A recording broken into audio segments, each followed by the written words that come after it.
God, look at my hair. Alrighty, so a new day in the Smith studio.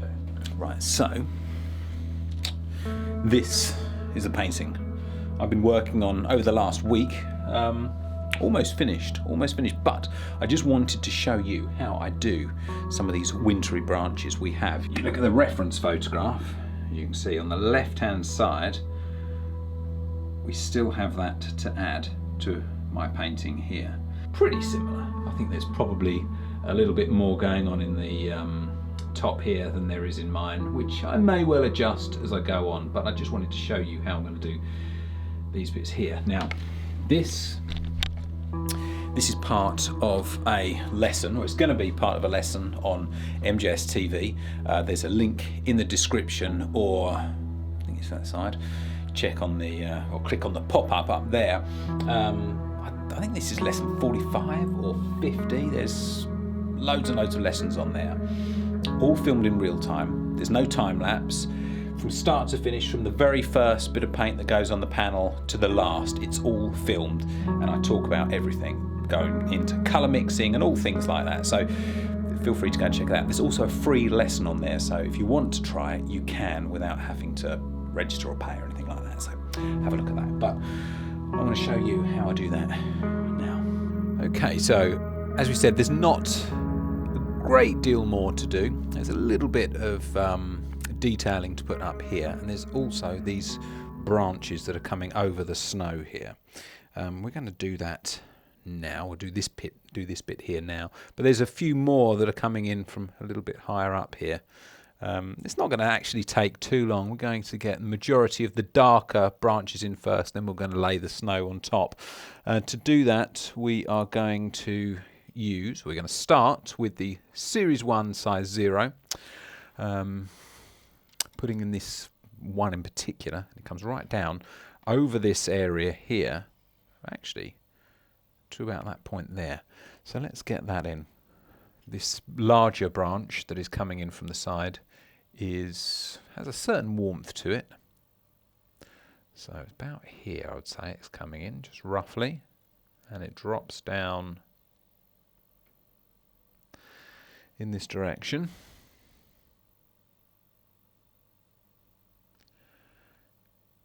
Obviously, I'm being careful. I don't want the branch to be straight. It has to have a little bit of a kink, and obviously it has some branches coming off of that, some twigs coming off of it. So running down here.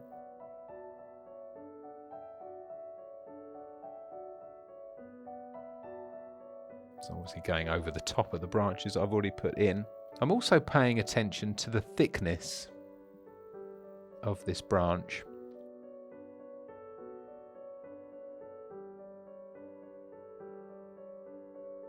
Now, something that I tend to do is, if I'm going to get the thickness wrong, for me, it always tends to be a little bit skinnier than it is in the photograph. So I'm just paying a bit more attention to that, making sure that it's the correct thickness.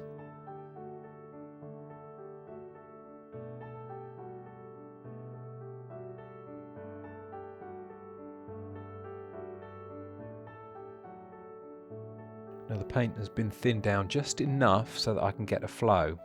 I don't want to thin it down too much if I can. The problem is, the more you thin it down, especially painting over the light colour, the more it's thinned down, the less coverage you're going to get. So it'll tend to, because you're picking up the colour underneath. It's almost like, imagine a stained glass window.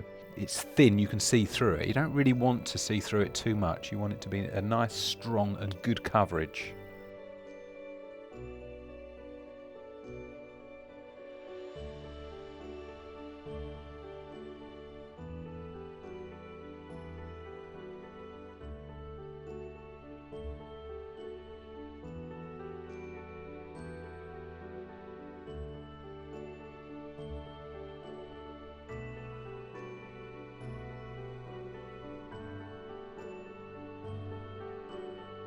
So just building up the density of this branch here.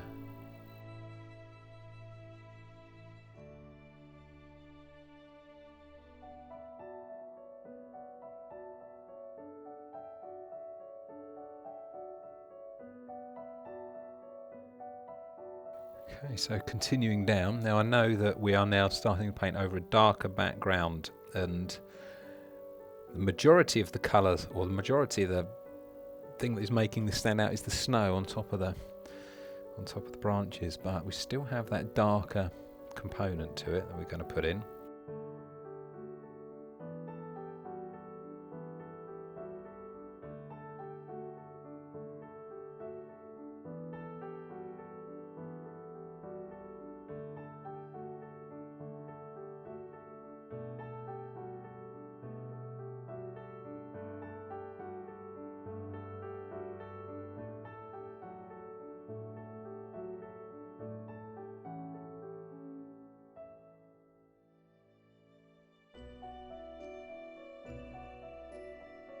There's a few more areas just coming in from the bottom here, and then I think we're pretty much safe to start putting on some of those snow areas. So there are very much, I would say, a light blue, because we are painting this snow now over a much lighter colour behind.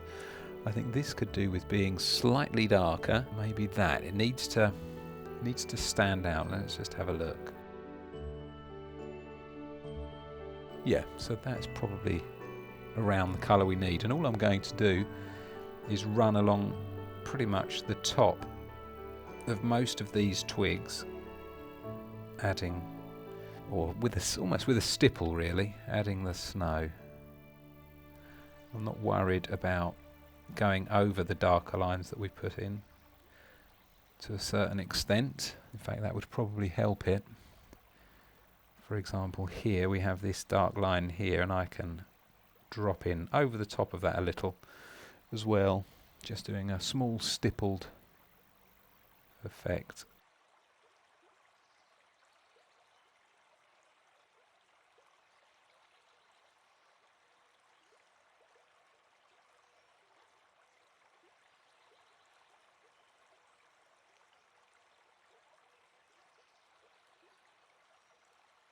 In fact, the area near the top here I think probably needs to be lighter, so I'm just adding some white and a bit of cerulean blue. It just stands out a little more. I don't know why.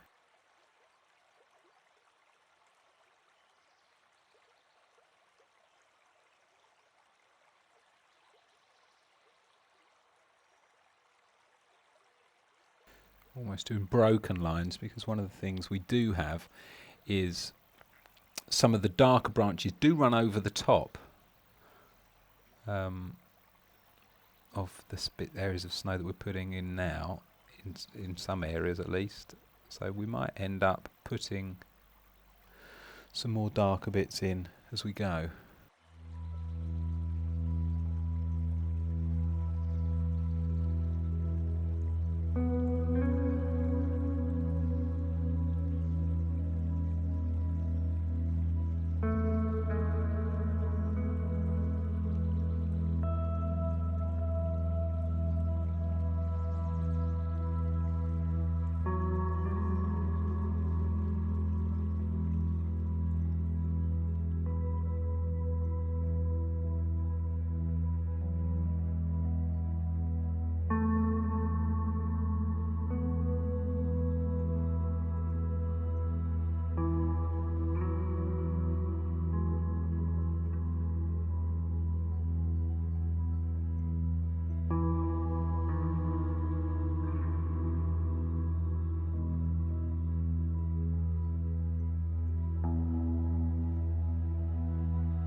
So in the reference photograph, these bits here are obviously closer to to the viewer because they're slightly out of focus.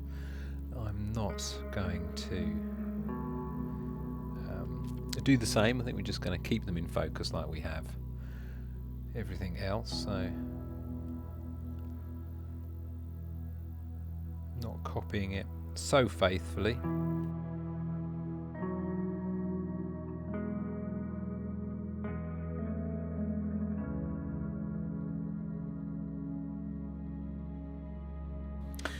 So there you go. That's simple stuff, but as you can see, it's quite effective.